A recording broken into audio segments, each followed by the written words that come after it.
comment on the death of Constable Yang in Burnaby?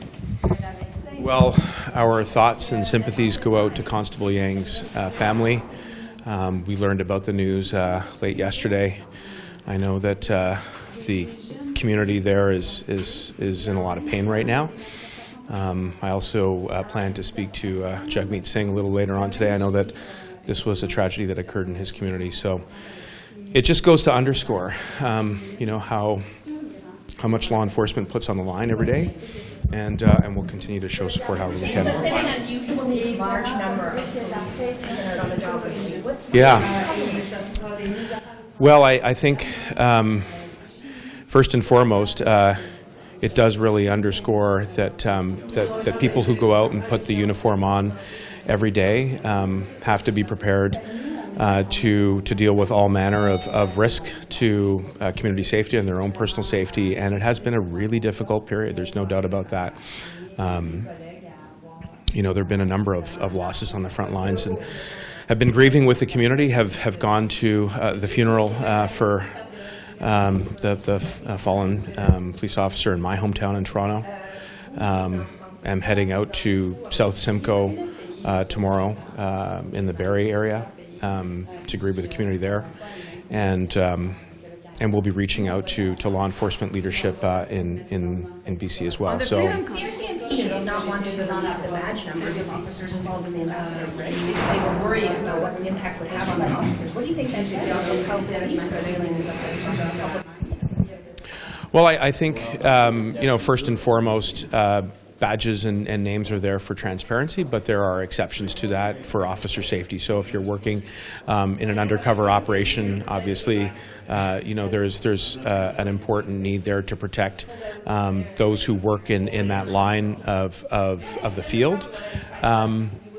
And I do think that as much as possible we should adhere to the principle of transparency, but there may be some narrow and tailored exceptions to protect the identity of individuals who work in sensitive areas.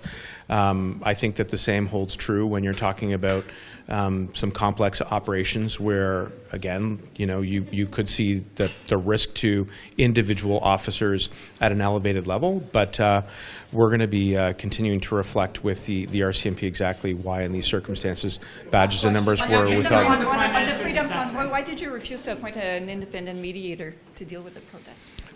Well, first and foremost, I was pleased to see that so many people were working really hard to get the pronunciation of my last name right. It's Mendicino, 9 letters, 4 syllables. I'm sure we can all work together to get it right.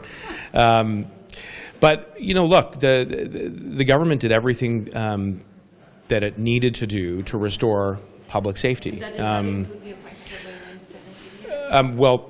To be fair, I think you saw some of those efforts at the city level fracture as a result of the fragmented nature of the illegal blockades. But again, going back to why it is that we invoked because it was necessary. We invoked because people's lives were being completely upended.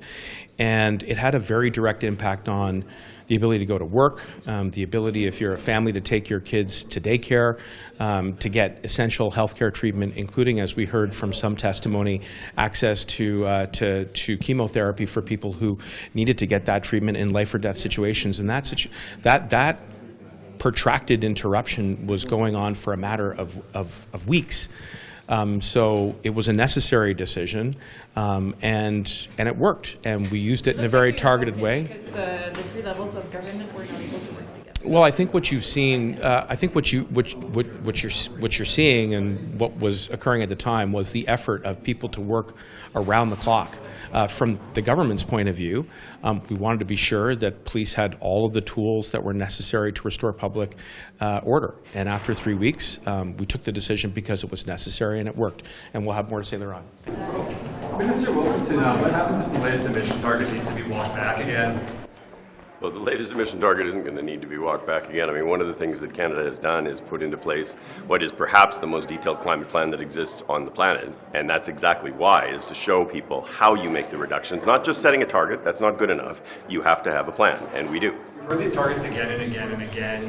When you say to skeptical Canadians to think like, okay, we've heard this before, we have a plan, but the plan hasn't worked yet. Well, I would say previous governments have had targets. They've had aspirations, but they haven't had a plan. When I was Minister of the Environment, we worked to develop a very detailed climate plan, and Minister Guilbeault has followed that up with an even more detailed climate plan that is intended to give Canadians comfort that we know exactly how we're going to make those reductions. Is it going to be easy? No. But is there a plan as to how we're actually going to make that progress? Yes. What should Canadians expect in the lead up to this plan? Right now there's a lot of talk about energy worries in Europe. Are Canadians going to have to worry about similar things down the road as this plan goes into effect in later years? I'm sorry. Like people worried about high cost of energy in Europe. Should Canadians have similar worries down the road here? Well, Canada and Europe are quite different in terms of the structure of the energy markets. I would say certainly that affordability for energy is an important concern, and we need to be thinking about how we address that both in the short term and the long term. But part of that is about focusing on energy efficiency measures and focusing on driving towards lower cost renewables. I mean, the implementation of heat pumps, for example, is something we really need to see much more of to get people off heating oil, which is a far more expensive way to heat your home. So, thank you. Minister Joly, Quickly, any comment on Russia declaring martial law and annexing parts of Ukraine? Well, first and foremost, we always said that the referendums linked to the so-called annexation were sham referendums. The United Nations was also clear on that. 143 countries voted against recognizing the annexation of the 4 Ukrainian territories. And, you know, what Putin is doing right now is completely unjustifiable, illegal under international law. And, of course, we will continue to hold Russia to account and support Ukraine. Sur le serment, le serment au roi à Québec, voilà, excusez-moi, je m'enligne.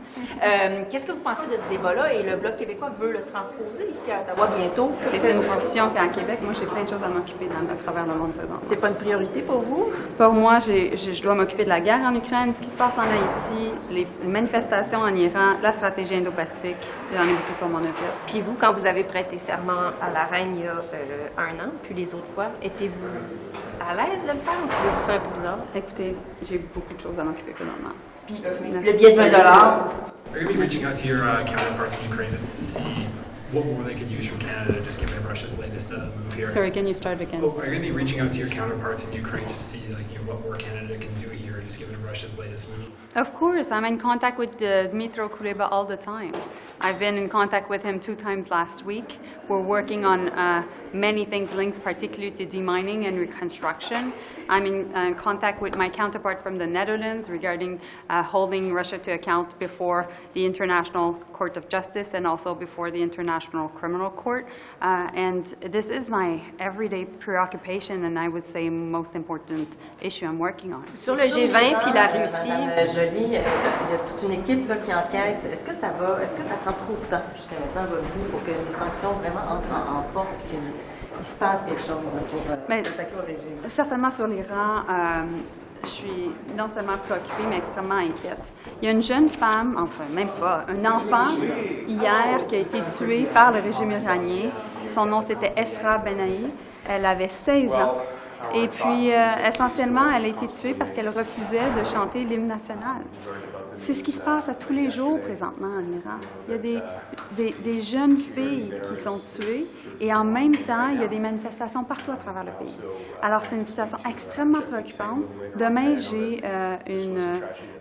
une rencontre importante avec toutes les ministres des Affaires étrangères féminines sur l'Iran, puis on aura l'occasion de parler de ça. C'est quoi l'objectif de cette rencontre-là? C'est de garder le momentum et vraiment s'assurer qu'il y ait de la pression qui soit mise sur le régime. Et ça sera des ministres des Affaires étrangères de l'Allemagne, du Chili, du Sénégal, bref, nous sommes plus de 15 d'entre nous qui vont être. Puis donc un genre de consensus de sanctions ou qu'est-ce que vous pouvez faire de plus? Ben nous, on a des sanctions parmi les plus sévères au monde. Donc c'est pour ça que je veux vraiment présider cette rencontre-là pour amener mes collègues à avoir vraiment un large consensus sur le hausse fait. le ton dans le fond. Exactement, de faire preuve de leadership canadien. Je peux juste sur le G20, la Russie, parce que Mme Freeland disait qu'il faudrait qu'il soit exclu. Je pense que c'est pas si simple que ça. Vous en pensez quoi? Puis vous en êtes où en vue du sommet? Il y a 19 pays autour de la table au G20, puis il y a plusieurs pays qui n'ont pas les mêmes positions que le Canada. Nous, on doit être à la table. Puis on doit s'assurer de mettre énormément de pression sur la Russie. Puis c'est pour ça que lorsque j'étais devant Lavrov, Lavrov cet été, qui est le ministre des Affaires étrangères russe. Ben, je l'ai confondu. Puis j'étais organisée aussi avec ma collègue ministre des Affaires étrangères de l'Allemagne et avec le secrétaire d'État. On l'entend sur les tiers pays sûrs, Michel. Qu'est-ce que vous pensez du débat à Québec sur le serment au roi? Est-ce que c'est une priorité? Vraiment. Ben, écoutez, s'ils veulent en débattre, là, c'est leur choix. Là. Je pense qu'il y a d'autres priorités pour les Québécois. Mais est-ce que si on devrait avoir le débat? Sur ça? Oui. Entre débattre de ça, puis débattre du hausse du coût de la vie, puis des soins de santé, puis l'environnement, non. Je pense qu'on a les bonnes Mais la priorités. question aussi, c'est si Québec adopte une loi, la question c'est de savoir est-ce que c'est vraiment, ça vient contrecarrer la loi constitutionnelle de 1867? Est-ce que Québec a le pouvoir de faire ça? Je le sais pas. Puis je ne sais pas pourquoi, actuellement, au moment où on se parle, avec tout ce qui se passe, et dans le monde et chez nous, c'est la priorité. Je pense qu'il y en a d'autres. Et c'est peut-être de ça qu'on devrait discuter, non? Vous, personnellement, M. Rodriguez, est-ce que vous étiez à l'aise, content de prêter serment à la reine? C'est ce qui était prévu, donc je l'ai fait. Mais Avec le roi Charles, est-ce que... Si on peut vous parler brièvement au sujet du serment d'allégeance à la reine au Québec, c'est tout au roi maintenant. Est-ce que ça a des conséquences légales selon vous et est-ce que le fédéral peut se mêler de ça? Pour l'instant, j'ai pas de commentaires. Je suis ce qui se passe au Québec. J'ai vu ce que mon homologue, M. Jolin Barrette, a dit, et le premier Legault. Donc, pour l'instant, j'ai pas de commentaires. Est-ce qu'on pourrait faire une loi? Est-ce qu'une loi québécoise aurait, selon vous, la Pour l'instant, j'ai pas de commentaires. Okay. Once again, for the time being, I have no comment. I'm watching what's happening in Quebec. Merci. Personnellement, prêter Je- serment à la reine, est-ce que vous étiez content de le faire, à l'aise de le faire quand vous l'avez fait? Ça fait partie du système. Ma mère l'a fait en tant qu'immigrante, mon père l'a fait en tant qu'immigrante en arrivant au Canada. C'était une étape très importante pour nous autres, les années 50, 60, quand ils l'ont fait. Pour l'instant, comme vous savez, en tant que procureur général, je ne donne pas mes opinions personnelles parce que je parle pour le gouvernement. Merci. Le débat qui a lieu à Québec en ce moment sur le serment au roi Charles III, c'est quoi? Je vais laisser ça à mes collègues de Québec. Vous savez, ce qui nous concerne, nous autres, aujourd'hui, c'est plus autour de l'inflation. Je m'en vais à Washington, justement, demain, sur des questions qu'on peut avancer avec nos partenaires américains. Mais je pense, tu sais, dans la tête des gens aujourd'hui, la préoccupation majeure, c'est vraiment autour du coût de la vie, de l'inflation. C'est là-dessus qu'on se concentre. Je vais laisser mes collègues de Québec avoir leur propre débat. Personnellement, êtes-vous à l'aise à prêter allégeance au roi? Je vous dirais, dans le système parlementaire canadien, le serment fait partie des règles pour siéger comme député. Alors, comme on est dans un État de droit, c'est ça la règle. Alors, pour moi, je suis à l'aise avec ça. Mais comme je vous dis, la préoccupation des gens, honnêtement, aujourd'hui, la préoccupation des gens, c'est l'inflation, c'est le coût de la vie. C'est pour ça que, comme je vous disais hier, on a rencontré l'Association des détaillants canadiens pour voir ce qu'on peut faire de plus, ce qu'ils peuvent faire de plus pour aider les consommateurs. C'est une période difficile, on s'en vient vers Noël. C'est pour ça qu'on a dit que ce qui avait été fait par l'Oblast, c'était un pas dans la bonne direction, puis qu'on voulait voir les autres, j'espère, emboîter le pas pour faire.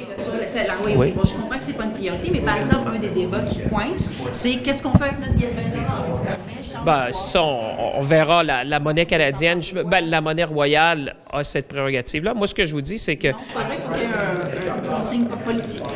OK, si vous le dites, alors je le prends de vos mots. Je pensais que c'était une prérogative de la monnaie royale canadienne. Il y a souvent des discussions là-dessus, mais ce que je vous disais, c'est que dans le système parlementaire canadien, prêter serment pour siéger comme député, c'est le droit actuel. Alors moi, je veux dire, c'est la situation actuellement. Écoutez, ça sera à voir. Non, mais ça sera à voir dans le sens où, je vous dirais, il y a souvent des discussions, il y a même des consultations sur ces enjeux-là. Je me rappelle quand on avait choisi de changer par exemple, il y avait une grande Canadienne qui est apparue sur des billets au Canada. Alors, il faudra voir le processus exactement. On verra. La reine faisait partie, était une des figures sur les billets de banque pendant, je dirais, plusieurs décennies au Canada. Ça sera quelque chose qu'on devra voir avec la monnaie royale canadienne. Le serment, pour finir, vous dites, c'est l'État de droit, donc je suis à l'aise. Tous vos collègues et vous avez l'air de dire, c'est de même, fait que c'est correct. Mais personnellement, là? Ben, je vous dirais, enthousiaste ou je veux dire, le Canada, c'est... Ben non, mais le Canada, c'est un État de droit. Le droit actuel au Canada, c'est que pour prêter, il faut d'abord, dans une démocratie, dans le système parlementaire canadien, la loi requiert qu'on prête serment pour siéger comme député. Alors, on vit dans un État de droit, c'est la règle actuelle. C'est un peu étrange. Ben écoutez, au Canada, on doit prêter serment pour siéger comme député. Ça fait partie du droit actuel. Alors moi, je suis à l'aise avec ça. Juste pour revenir sur Merci. l'inflation, est-ce qu'il y a de l'exagération des détaillants selon vous? Quand on regarde les chiffres... Ben, je pense qu'il faut être vigilant. Il faut être vigilant et ça, c'est quelque chose que je vais parler avec ma collègue justement à Washington. On a vu, par exemple, j'ai vu certains fournisseurs de denrées alimentaires, des producteurs, c'est-à-dire, j'ai vu comme des grandes marques comme PepsiCo, là, présentement, qui avaient augmenté des prix. On a vu ce matin certains produits de Nestlé. Alors, c'est sûr qu'on garde les yeux ouverts là-dessus, puis c'est quelque chose que j'entends soulever avec mes partenaires. Ben, on va voir. Moi, je suis toujours prêt à regarder. Le Bureau de la compétition, on est toujours là pour défendre les intérêts des consommateurs. Merci tout le monde. Vous demandez le serment au roi. Est-ce que vous êtes à l'aise avec ça? Mais écoutez, moi, là, je pense qu'il faut établir nos priorités. Puis pour moi, c'est pas une priorité actuellement. La priorité, moi, là, c'est de desservir la population avec les enjeux qui les concernent. Puis je peux vous dire que dans mon comté, il n'y a personne qui me parle de serment. On me parle de coût de la vie, puis de l'inflation.